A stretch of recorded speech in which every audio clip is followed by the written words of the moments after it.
So we have an option. We've got an option to eat here, in here, which looks pretty cool. Or is to go and eat somewhere like that.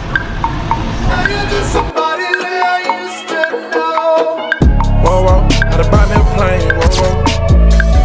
Whoa, whoa, whoa, whoa, 1 million plain Jane. Whoa, whoa. Welcome back, friends. Day 5 of riding. Welcome to episode 4. Wow, hard to believe we're on episode 4 already.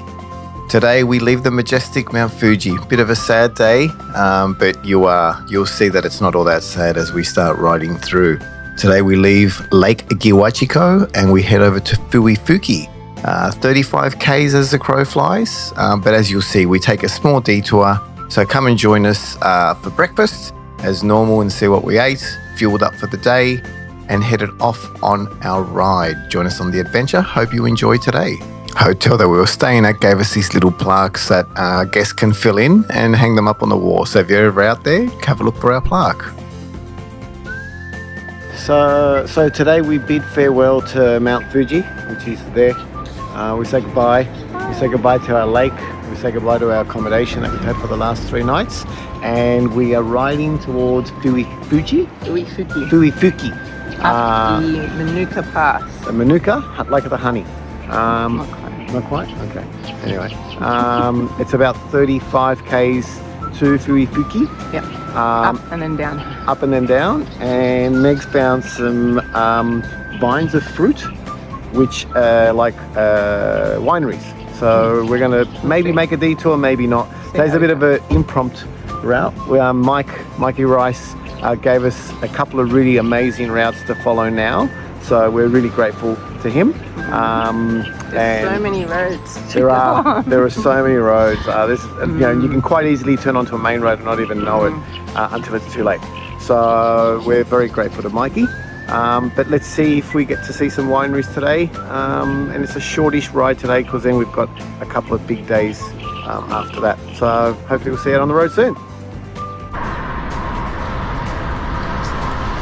What a view.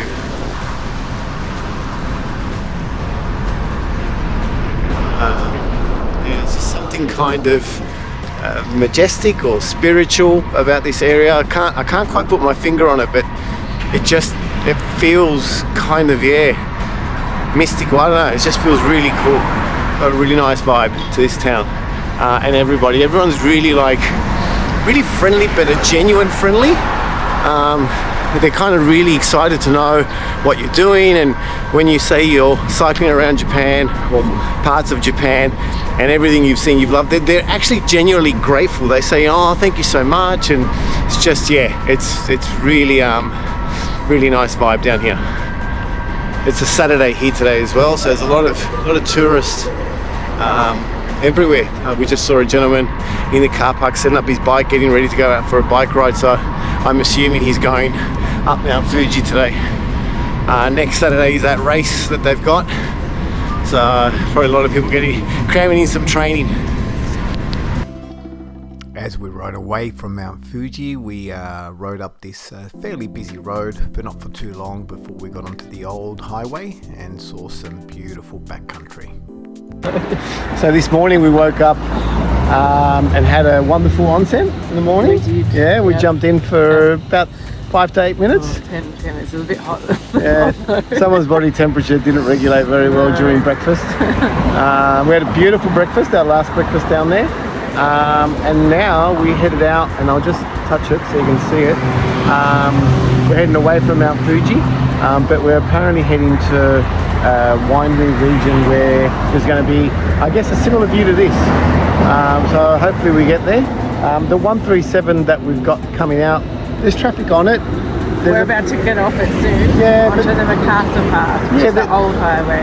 Yeah, look, there's a little bit of a shoulder, and they're not going fast. Yeah, there was a bit of debacle last night with this route. But look, everyone's different, right? Some of us are all terrain, some of us are road terrain, which is fine. You have to accommodate for both terrains, and we did. We made sure, and thanks to Mikey again, the road's actually quite nice, and everyone's really respectful up on the road. So I think the 137 can be done, but it is, as you can see, for a Saturday, a lot of cars, a lot of tourists. But it was a little, I don't know, it was a little, looked like a cat. Maybe in a badger. You never know. I hope it's not a bear. We did see a sign turning onto this road that caution, be careful of black bears. Mikey did tell us though that there was, I think, one sighting in 10 years. So, see up there, babe? See up there? That's up there? not a bear. That's not a bear. That to me.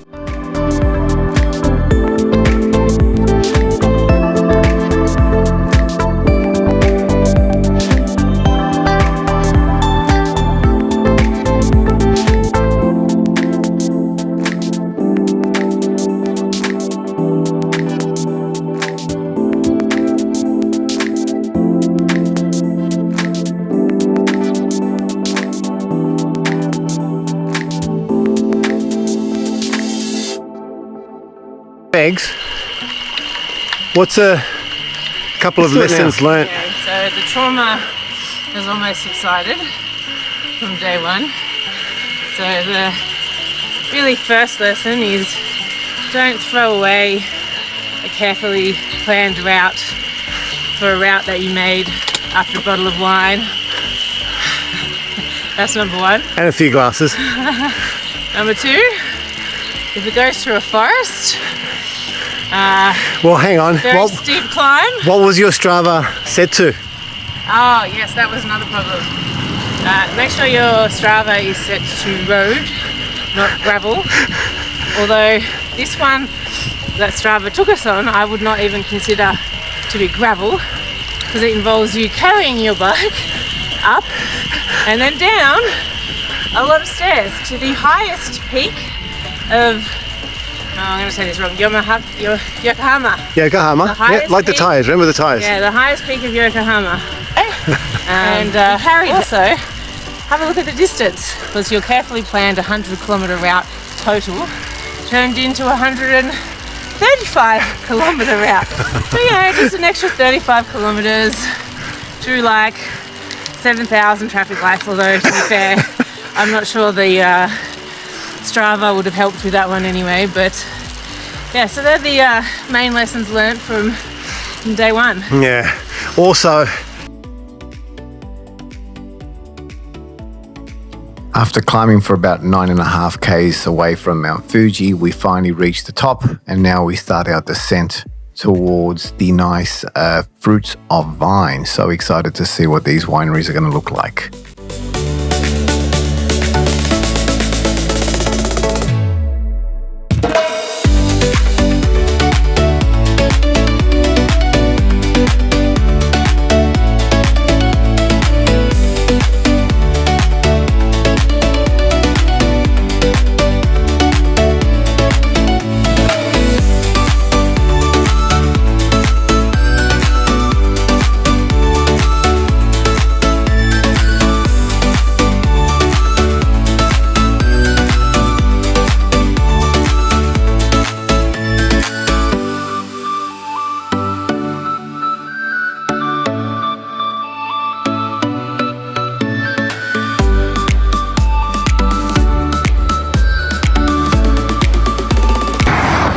what happens when you get stuck on the wrong side of the freeway and you want to go over there?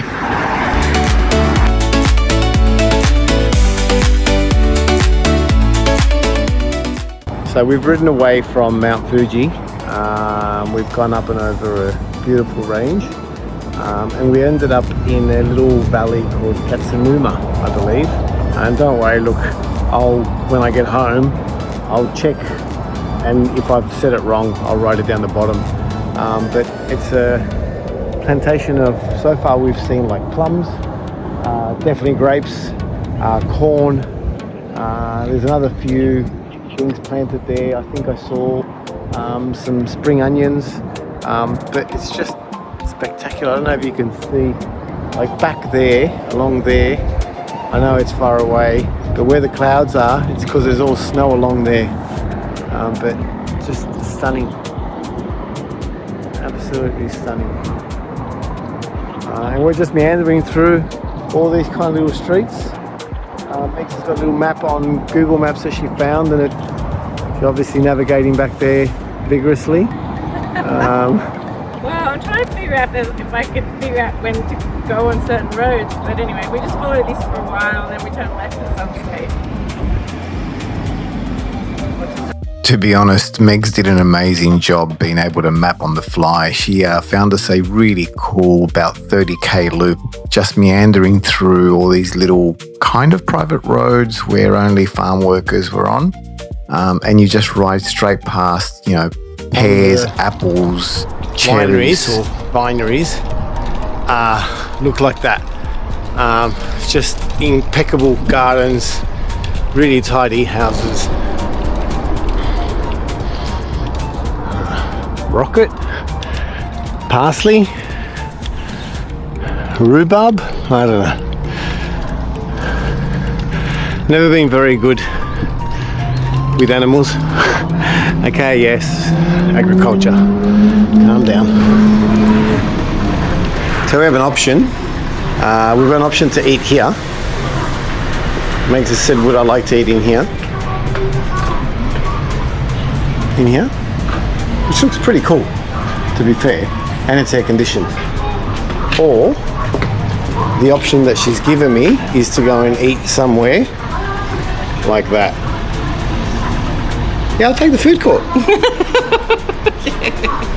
Yeah, she finds me so funny. Let's hope it lasts for the rest of the trip. This is the kind of view that we were gifted with for 30 Ks as we rode through winery after winery after winery. I'll comment a little bit further down in the video as to the plantation of the wines. Obviously, we love our wine.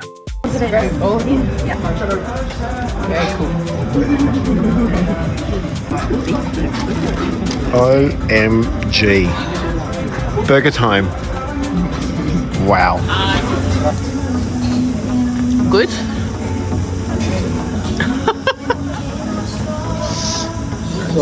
After having beer for 5 days straight, wine was a welcome substitute. It's actually very fruity. Yeah, I think that's very sweet. Yeah, I think that's my problem. It's not your flavour, it's not my flavour either, but It's not terrible. it's got some complexities in there. To me, being a wanker. Domo, arigato gozaimasu. Ah, that's the only 3 words that we've learned when we've been here. 4 days already? No, sumimasen. Sumimasen, that's sorry. And konnichiwa. Konnichiwa we knew, baby. Yeah, I knew all of them beforehand. And what about... So rather than looking for wineries, we find ourselves looking for gardens. The gardens here are like unbelievable. Wow. Like, look, this here, that's a winemaker right there. Over here, cellar door. Like, oh, sorry, cellar door. There you go. Just mad. But the gardens, I just can't get over the gardens. Like, wow. It's so pretty. And people are so patient. Like, that car was behind us, and wherever you're from, if you're not from Japan, that car would have bipped you and passed you very closely and maybe thrown things at you. But not here. And look, this is how they plant their vines. So it's one main vine, but then the holders are off the ground, and it creates like shade. So all the workers are actually under picking the grapes, rather than how we do it in a line. Like, I'm sure there's a reason why, but they tend to have a lot less stems than we do, and the vines do what vines do. Just We've also got so many houses in between the vines. yeah, Whereas ours are like wine regions. yeah, Houses and then wine. yeah. It's so different. Like, it's, yeah, I guess we're so used to our kind of wineries, and we've also seen them in Spain, in France. They're definitely not like this. This is very unique to here. Like, look at that. Like it's that's over a parking lot. Look at that. The vineyard over the... Yeah. Like, here you go. Here's a worker picking grapes.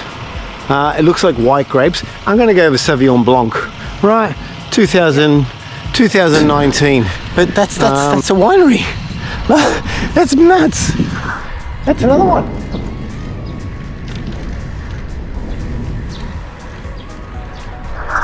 so like different to what we're used to. Like check this one out. That's just got one vine. Oh, they've got little wines everywhere else as well.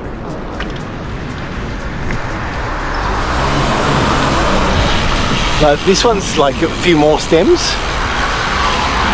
This guy here picking his grapes. Just yeah, I guess for us it's so foreign, but for them here it's how they pick. Look, it's just like that's sunken down into the street down there. Konnichiwa. So Megs and I are now having an argument about what the trunk. Things that go into the trunk. It's definitely not the trunk. I don't know. I think it's a stem. I will check when I get back to the hotel. I'll put a description on this video if I got it wrong or Meg's got it right. Megs, what do you say it is? I don't know. Oh. Not a stem. So she's sitting on the fence. Surprise, surprise for a lawyer to sit on the fence. She can't think of the name. Give me some time. I've got a mental. Give her time. She's got a mental blank. Okay. Huh? Do you want to phone a friend? Ask the audience? All right. Ask the audience. Wow. Tell me stem. I think it's a stem. Do you want to stop and Google it? No. Okay, cool. Because you know I'll win. She's scared. Scared. So I feel we've either come across an Australian grower or we're going to see a different way of growing here on in, or it's a different grape variety. Maybe we hadn't thought of this. Maybe it's a grape variety that grows the way that they grow it here. But this one here is grown, I guess, how we are used to seeing it back home. Where? Okay, so after a bit of research, the trunk or the root stock is what the stem of the vines are called. So I guess we're technically both right because it has got their trunk, stem, so we're technically both right. So we both win. And however, I also did a little bit of research as into why the Japanese plant their vines like that. And it's to protect from heavy rain, moisture, and leaf canopy shields for the actual grapes themselves. So quite smart. Once again, the Japanese thinking outside the box.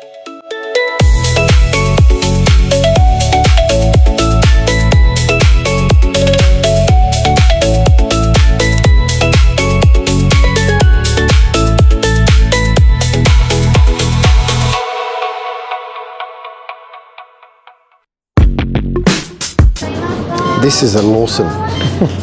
Come on. Come on. Come on, Australia. Get your act together.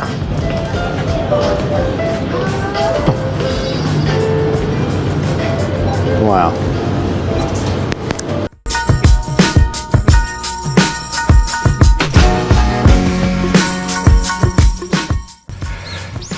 The Grapevine Trail. It's fun, they said. It's not easy though. It's fun, not easy. Apparently the view makes everything better. I don't know about that. But, come on. Please. Look at Mount Fuji. Stop here. Wow. Around here, you see that's Mount Fuji, just there. That's where we were a couple of hours ago. And we came all through around here and down through there, and now Meg's made us come up that road. She's laughing.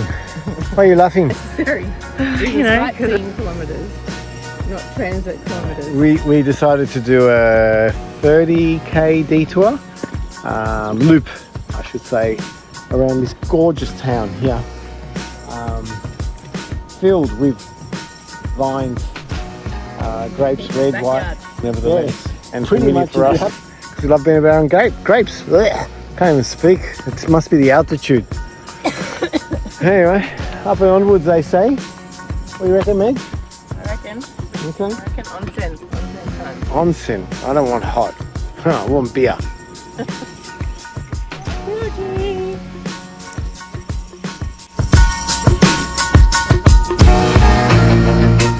Might be the last time we see her before we leave.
May I know your height? 178. 166.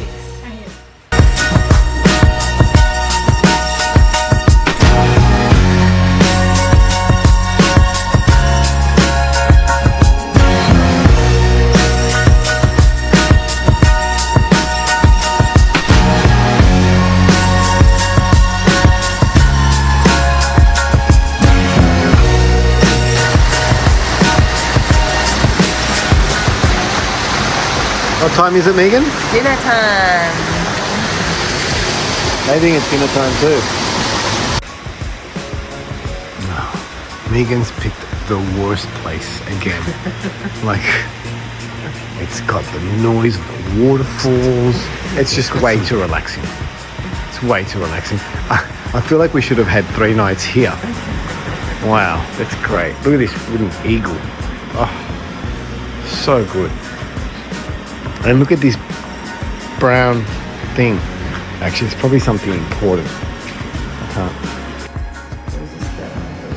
We're going to establish myself with the wine menu. This is the next level. Is that the champagne? Don't put it on. How good is that? I obviously don't like Megan. She set my one up and said, you know what? Just had one.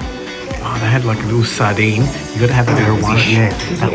Yeah, one go. Eat everything. Is it gonna be really fishy? No, it's not strong. It's not strong at all. You'll love it. Sure? Yeah, 100 of my life. You know, because you... It's not fishy, I promise. It's not fishy, see? I told you. And they gave me a marijuana plant. I'm curious, what's in there, babe? Yeah, open it and eat it. So Megs has fallen in love with Japanese gardens. So, Meg, you want a Japanese garden at home? Yes.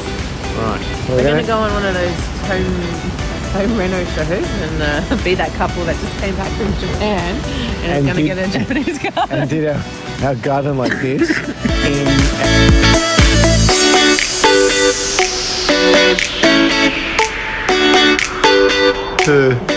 Our washing our laundry, and they must come into our room and make our room and think, these people, who are they?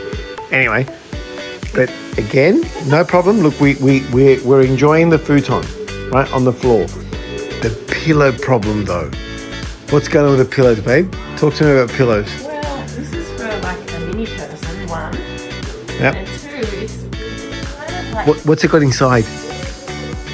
Like rice or beans? Huge, right? Like there's a bathroom, there's a urinal and a toilet, right? A shower and a bath. This is now a toilet, the Japanese renowned, nice bidet, seat heated, but this, a urinal inside a hotel room. Well, yeah, amazing. Like so good. Yep. They've got a powder table. Yep, cool. This is the TV they give us. It's okay. Look, we haven't watched TV since we've been here. I just turned it on now for some background noise. And that's our table on the floor. So Megs, we've reverted to watching Japanese TV. We're looking at the